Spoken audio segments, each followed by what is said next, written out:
Assalamualaikum warahmatullahi wabarakatuh.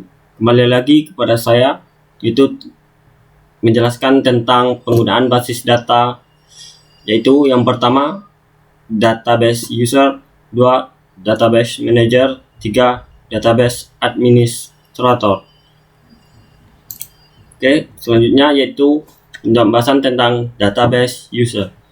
Ada beberapa jenis atau tipe pemakai terhadap suatu sistem basis data berdasarkan cara mereka berinteraksi terhadap sistem. Yang pertama, programmer aplikasi, user mahir atau casual user, user umum atau naive user.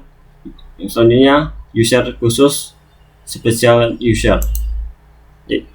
Lanjutannya, programmer aplikasi adalah profesional komputer berinteraksi dengan sistem lewat DML yang dibuat dengan bahasa C, COBOL, dan lainnya.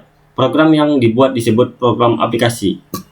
User mahir atau casual user adalah pemakai yang telah berpengalaman berinteraksi dengan sistem tanpa menulis program, tetapi memakai bahasa query yang ditradisikan oleh suatu DBMS.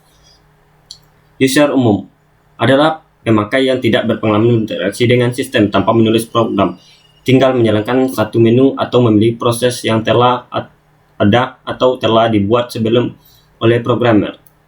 Terakhir, user khusus adalah pemakai khusus yang menulis aplikasi basis data tidak dalam kerangka data processing yang tradisional atau non-konversional, tetapi untuk keperluan khusus.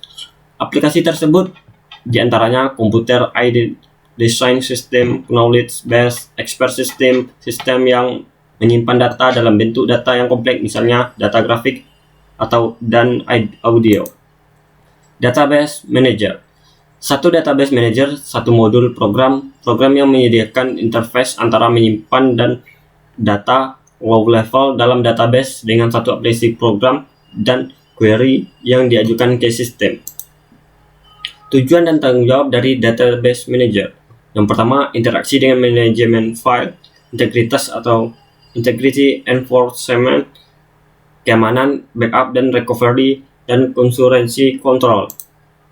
Terakhir, database administrator, yaitu orang yang mempunyai kekuasaan sebagai pusat pengontrolan terhadap seluruh sistem database maupun program yang mengakses data tersebut sebagai database administrator.